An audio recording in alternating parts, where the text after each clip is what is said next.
Добро утро. В минутите до 9 ще си говорим с Томас Славчев, бизнесмена. Няма нужда от кой знае какво представяне. Познат ви. И Йоаким Каламарис, икономист, преподавател в Пловдивския университет, старши асистент в Европейския колеж по икономика и управление. Добре дошли. Добре утро. Какво следва? Какво следва? Ще има ли правителство Гърция? Това е големия въпрос при този фотофиниш. Много малка разлика между Нова демокрация и Сириза. И има ли правителство? Проблемите решават ли се или тепърва се навлиза в нова фаза на проблеми? Това поне аз, което гледах до късно снощи, е, че правителство ще има още тази седмица. Тоест, гласовете, които получи Нова демокрация, не са достатъчни да има мнозинство. Но ще бъде подкрепено от категорично мнението на ПАСОК. От ПАСОК ще бъде, което е трета. Което е трета.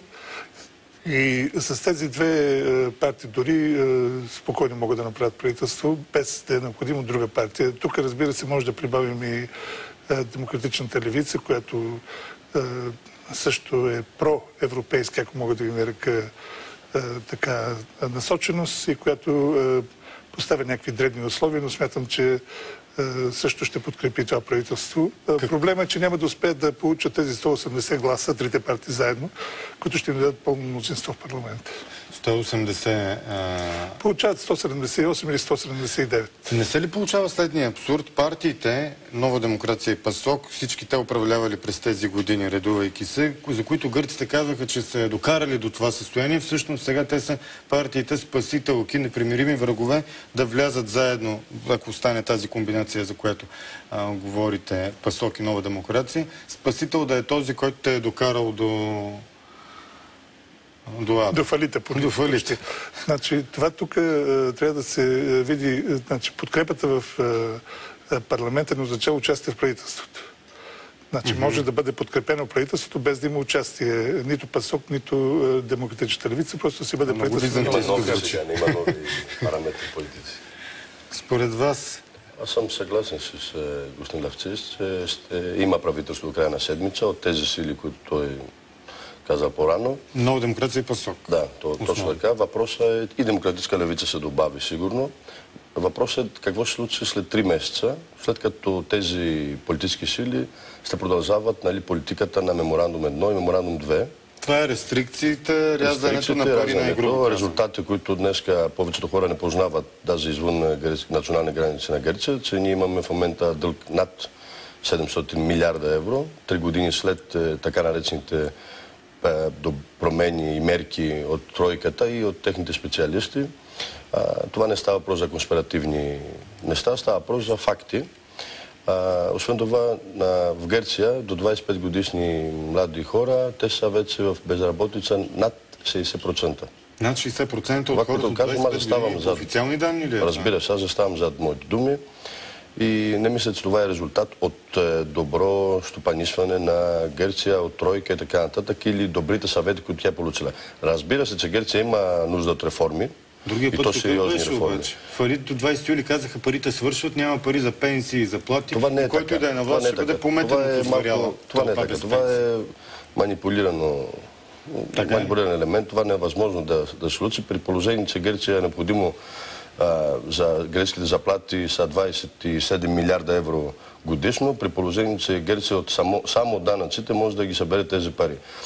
Мога да ви убедя, че всички тези заеми, които са взети от Гърция, те са отишли, те са върнати отново на кредитори. Тоест, те изпращат пари, но всъщност погасяват техните лихви. Освен това, до сега никой не е загубил от така наречен гръцкия помощ. Германия се обогати с 15 милиарда евро тези трите последни години. Така че да не има много сериозен дебат в Европа. Те ни държат пари, така нататък. До сега изплатено е всичко. Въпросът е как ще имаме развитие. И тук се отваря така място и пространство за много разговори и преговори в бъдещето.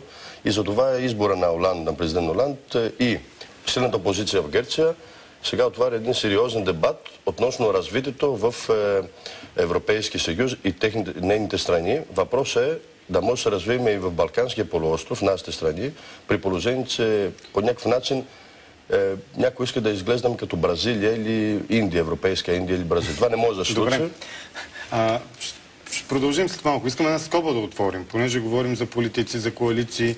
Вашите впечатления от познати, близки, начина по който едно семейство се справя с бита си в момента и дори така психически как се чувстват хората. Имаха една неочаквана победа над Русия поне. Малка радост, да, ако мога да я кажа.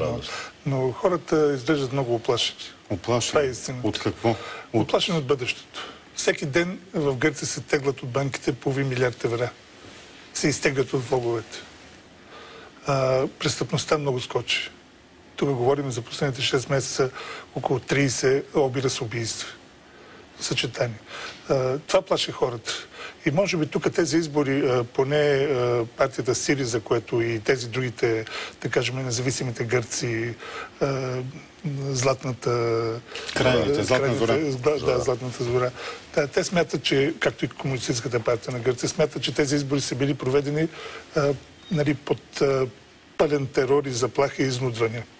От страна на чуждите кредитори, от страна на местните финансови институции и свързани с тях бизнес среди.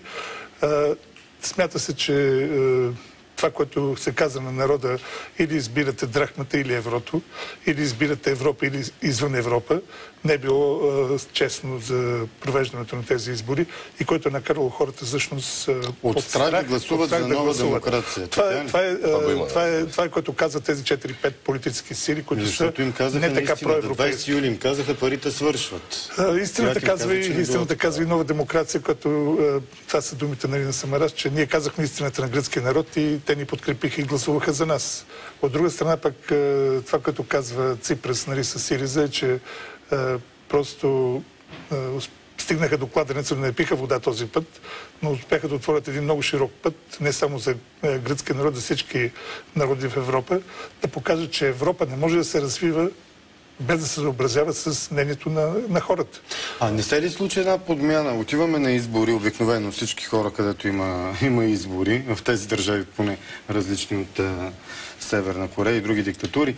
Отиваш на избори с идеята някой да управлява, да взема решения. Голяма част от тях свързана с лостове за финанси, за икономика, различни програми. Тук има ли значение кой управлява Гърция, при положение, че предварително е договорено как да се действа с кредиторите? Има ли значение? За кредиторите дали е ПАСОК или е нова демокрация? За кредиторите има значение. За народа най-вече трябва да има по-голямо значение, но това се видя, тъй като са подкрепили сериозно левицата в Гърция. Не са ли формалност изборите? Това е по-скоро. Точно така. Даже политическите лидери, като образи, като физиогномии, вече няма толкова значение. Политическата програма, която те изповядват и рамката, това е най-важно. Затова могат и ПАСОК и нова демокрация, непримирими дългогодишни врагове политически, да влязат в... То винаги са били една партия. Не, те подписаха и двете партии подписаха това споразумение, за пакета. Меморандума. Значи те са две части. Едното е кредитният договор, другото е меморандума. Значи, структурирането второто. Този меморандум, който се подписа, той е страшен, защото това, което казва Ципрас, че не го приема, този меморандум във вида, в който е, защото с математическа точност води Гърция не в Европа, а в Африка. Дайте примери. Защото казва милион и половина безработни, 300 евро заплата. Това, което са думите на Ципрас, е, че без растеж и с намаление на заплати и пенсии, държавата отива в Африка, не в Европа. И това е страшното. Сега, разбира се... Вярвате ли му? Това е факт, това не може да не вярваш в... Хората обедняват наистина в Гърция. Проблема кой е, че може в този меморандум кредитните споразумения могат да бъдат променени. В тях е заложено, че могат да се разсрочват обикновени рамки, които са заложени, могат да бъдат разсрочвани, да удължавани.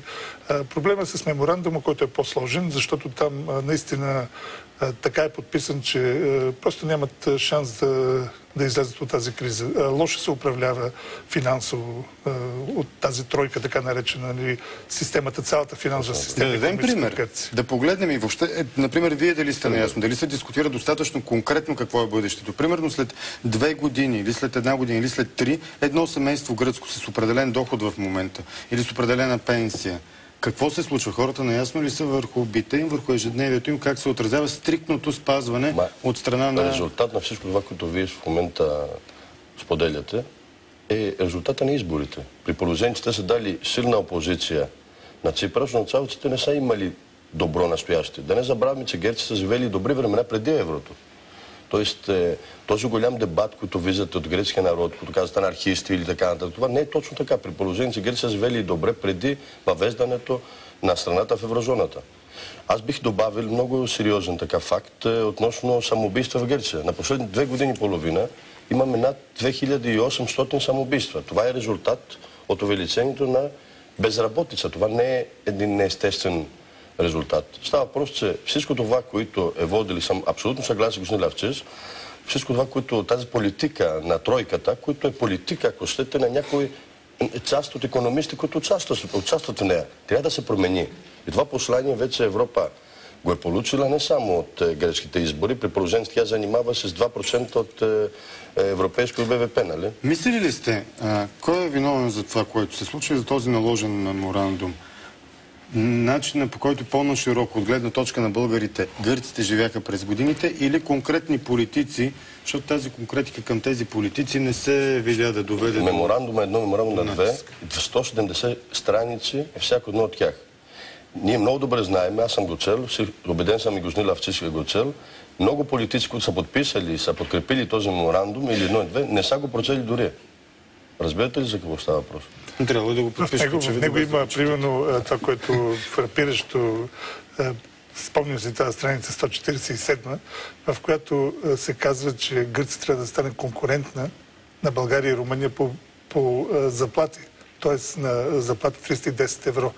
А заплатата минималната беше 710 в Гърция. Значи, това е сега нещо... колко е? Сега с тези споразумения, тези меморандуми трябва да отиде на 310. Но още не е. Но това нещо води наистина тези самоубийства и тези проблеми. Данъчно облагане 35%. Значи сега нови 9 данъчни и такива такси се налагат края на месеца, което още повече утежни положението на гърците, защото тук говорим за един процес повече от 20 години, в който когато на пазара се появиха лесните пари, така наречените лесни кредити, всеки можеше да се купи вече и второ жилище, и кола, и втора кола. И това нещо доведе до една голяма задлъжнялост на хората. И когато сега в момента им уреждаш заплатите и пенсиите, те не могат да погасяват и почват да се решават от всички тези придобивки. Правителство има, но ще има и нови избори. Моята прогноза и мое мнение след 3 месеца, при положение, че това правителство не даде резултат на хората, на гражданите. Ще трябва да налага тези намаления, за които говорите. Трябва да разглежда меморандума и клаузите, които причиниха болка и нещастие, социално нещастие и финансово нещастие на самите граждани. Но аз виждам, че до ноември месец ще имаме нови избори, при положение, че не знам доколко ще могат те да разглеждат отново тези неща. Само да добавя нещо друго. Ние трябва да работиме всички тук, ние Балкански полуостров, да работиме да се развиват местните фирми, местното производство, търговия. Това е единственото решение да увеличиме заетостта и развитието на страни, защото пълната политическа демагогия и политическа карта на Европа ще се преобрази. Тоест, политически лидери, които днес познаваме, тях няма да ги има в тази карта. Въпросът е ние какво правиме. Трябва да кажем истината на хората, че само развивайки нашите балканските продукти и стоки и услуги, ще можем ние да се развиеме. Да предпазиме нашите банки, говориме на балканско ниво, и защо не, аз съм предложили много така, ако искате, иновативни неща икономически. Поглеждам към часовника, понеже трябва да приключваме. Само с да и не, ако може, нещо, което засяга туристи български, да се притесняват ли, отивайки в Гърция, че хората са много убедени, че престъпността е скочила? Германия трябва да се притеснява да не излезе извън еврото. Българите нямат проблем в Гърция. Добре са приети, обичат. Позитивното в тези избори е, че всичките борси, и както и еврото, тръгнаха нагоре и се надявам този процес да продължи. Много ви благодаря за това гостуване. Следват новините.